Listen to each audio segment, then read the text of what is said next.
Hello à toi, c'est Claire, experte en blessures de l'âme. Aujourd'hui, nous allons voir la blessure de la trahison par ce comportement qui consiste à montrer sans arrêt ce dont on est capable, à se montrer fort, voire même plus fort que les autres, à être soi-disant dans une compétition.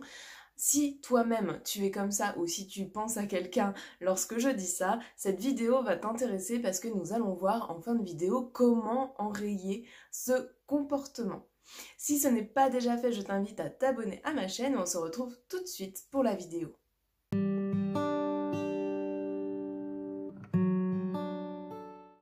Alors peut-être que tu es comme ça aussi, c'est-à-dire que tu es sans arrêt en train de vouloir montrer tes capacités, vouloir montrer que oui, toi aussi tu sais faire, mais toi tu le fais beaucoup mieux que les autres.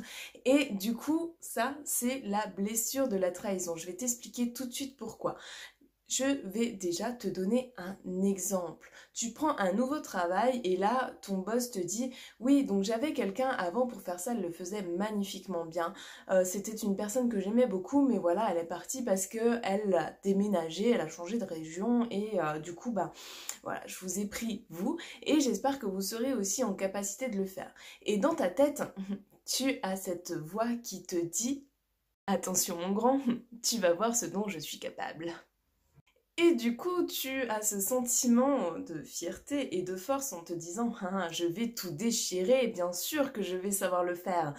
Et tu vas montrer que, ouais, peu importe ce qui t'arrive, tu vas le faire. Tu vas le faire, tu vas même faire des heures supplémentaires pour le faire. Tu vas être consciencieuse dans ton travail et tu vas avoir une sorte de superpuissance qui va montrer à ton boss que non, il ne regrettera pas son choix. Alors tu vas me dire, mais ouais, ok, mais pourquoi c'est la blessure de la trahison dans ce sens-là? C'est peut-être juste de la compétition.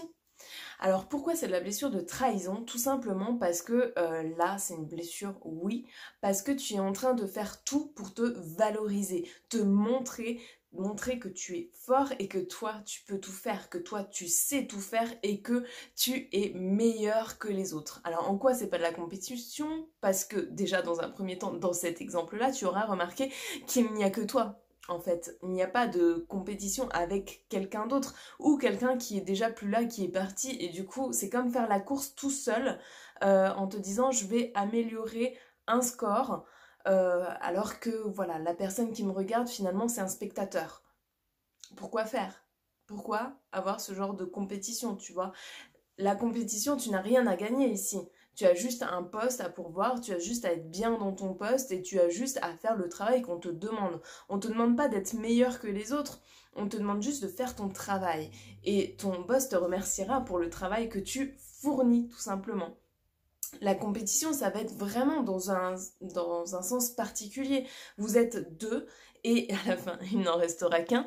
Et du coup, bah, vous allez un petit peu vous battre pour avoir un autre poste plus valorisant. Et là, tu vas devoir montrer tes compétences. Là, on va te demander vraiment, attends, montre-moi ce que tu sais faire, montre-moi si tu es en capacité aujourd'hui d'obtenir ce poste par rapport à quelqu'un d'autre. C'est comme quand tu es dans une embauche et que là, on va te dire, mais pourquoi je vous prendrai vous et pas quelqu'un d'autre? Et c'est là où tu vas devoir montrer tes capacités, montrer ce que tu sais faire. Mais dans un travail où tu es déjà intégré, tu n'as plus besoin de montrer ce que tu sais faire. Même si tu es là, en fait, pour quelque chose, tu vas juste faire ton travail. Et tu vas, bien sûr, faire le maximum, parce que c'est comme ça, parce que quand tu travailles, tu fais au mieux, tu vises quand même toi-même, ton objectif personnel, c'est quand même de fournir un bon travail. Mais ça rentre dans la normalité. Ce qui n'est plus normal, c'est de vouloir te montrer supérieure aux autres, de vouloir montrer plus forte et de sans arrêt ramener des choses par-dessus en fait en disant oui non mais moi j'ai fait ça, vous aviez quelqu'un avant, ok elle a fait ça mais moi j'ai fait ça, ça et ça en supplément et ça justement ça montre que tu as une blessure bien plus profonde et que tu as besoin qu'on te valorise et qu'on montre finalement que tu es quelqu'un de forte. Alors, j'ai parlé du travail, mais ça s'adapte aussi à toute situation en dehors du travail. Ça peut être aussi avec tes amis où tu as besoin de te valoriser. Et du coup, dans un groupe, tu vas être là à montrer cette supériorité. C'est-à-dire que dès que vous allez faire une activité de groupe, il faut que tu sois soit le leader, ou si tu n'es pas le leader, tu vas te montrer en tant que quelque part supérieur en faisant l'activité. Par exemple, tu commences au bowling, tu vois, au bowling, il n'y a pas de leader quelque part. Et ben, tu vas faire le maximum de points. Et si tu n'es pas doué ou forte dans le bowling, tu vas amuser la compagnie. Mais en tout cas, tout va être fait pour que les autres t'apprécient et montrent que toi, ouais, toi, tu en jettes grave. Alors, pourquoi c'est pas bien? Tout simplement pourquoi cette blessure, eh ben, c'est une blessure et que c'est pas bien de faire ça. Eh ben, tout simplement parce que bah, tu cherches une reconnaissance, voilà, que tu n'auras pas forcément et tu risques d'être blessé aussi à ton tour en te disant mais mince, j'ai fait tout ce que je pouvais pour que les autres me voient et finalement ils ne m'apprécient pas. En plus, tu le fais pour les autres, tu le fais même pas vraiment pour toi au fond. C'est vraiment pour obtenir une valorisation, pour calmer ta blessure en fait de trahison. Pour éviter d'être trahi, tu as besoin d'être parfaite, d'être supérieure et du coup, voilà, c'est ça qui nourrit la blessure et qui engendre un cycle. Les gens n'aiment pas forcément que tu sois meilleur que eux de toute façon. Donc, il faut que tu reviennes à quelque chose de beaucoup plus simple et naturel. Tu n'as pas besoin de te valoriser, tu n'as pas besoin d'être supérieur aux autres dans la vie. Tu as juste besoin d'être toi-même. Donc, dans un premier temps, il va falloir que tu ralentisses, que tu essayes de comprendre ton schéma, c'est-à-dire comprendre les moments où tu vas dire ouais non, je vais en faire plus pour montrer que je sais le faire. Personne ne t'a rien demandé? Si quelqu'un t'a demandé quelque chose, pourquoi pas? Mais si on ne t'a rien demandé, ne le fais pas. Tu n'as pas besoin de t'auto-valoriser ou de montrer que tu es supérieur aux autres. Ça ne sert à rien. Donc déjà là, tu reconnais ta blessure. Tu vas voir en société, en groupe, est-ce que là, tu as besoin de faire quelque chose de plus pour montrer que tu te démarques des autres? Si c'est le cas, prends du recul. Stop. Toi, dans ton action et dis-toi, tiens, là je suis en train de vivre cette blessure-là, qu'est-ce qui se passe? Qu'est-ce qu'il se passe en moi?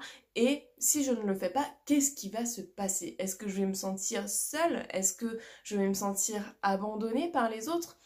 Essaye de savoir vraiment le fond du problème, parce que c'est certainement ça, la blessure de trahison est liée à celle de l'abandon. Est-ce que tu as peur d'être abandonné par les autres et que du coup tu as besoin de te valoriser, de te montrer un peu plus pour justement que les autres t'aiment?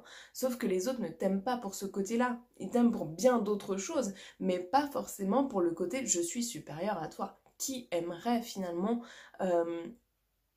aimer être aimer l'autre parce qu'il est justement supérieur? Là aussi, ça dénote déjà un problème. Non, les gens t'aiment pour ce que tu es, pas pour ton côté supérieur, pas pour cette blessure particulièrement. Donc, essaye de prendre du recul, essaye de voir quand est-ce que ta blessure rentre en action et essaye de jouer différemment et de te dire que les gens t'aiment pour ce que tu es et non pour ton côté leader.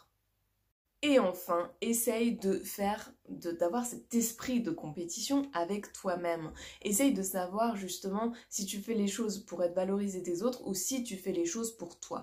Déjà, essaye de te valoriser toi, faire les choses pour toi, te dire oui tiens, j'ai envie de faire ça, parce que je suis dans un esprit de compétition et du coup j'ai envie de me montrer à moi-même que je suis capable de faire ça et de m'auto-valoriser. Parce que la plupart du temps, quand on cherche la valorisation des autres, c'est parce qu'on ne se valorise déjà pas soi-même. Donc commence par toi-même en te valorisant de tout ce que tu mets en place au quotidien, de tout ce que tu as déjà mis. Fais une liste. C'est comme des réussites, mets des réussites dans un bocal, remplis ton bocal de réussites et quand tu as l'impression d'être un petit peu en bad, et tire ces réussites en disant ah ouais c'est vrai, j'avais oublié que j'avais réussi autant de choses et ça va te faire du bien et tu n'auras pas besoin de la valorisation des autres finalement. Tu auras juste besoin de te valoriser toi-même et de te sentir bien avec toi. Et tu verras que la blessure de trahison, petit à petit, va diminuer, ou en tout cas ce comportement de vouloir te montrer supérieur aux autres va diminuer parce que tu sais que finalement, tu sais ce que tu vaux. Voilà, c'est le plus important et que les avis des autres n'ont aucune importance pour toi. Voilà, j'espère que cette vidéo t'a plu. N'hésite pas à la partager si d'autres ont ce problème et si tu penses que ça peut en aider d'autres. Je t'invite à la liker évidemment et à me mettre en commentaire si tu as cette blessure et comment elle se caractérise chez toi. Je te fais de gros bisous et je te dis à très vite pour une nouvelle vidéo.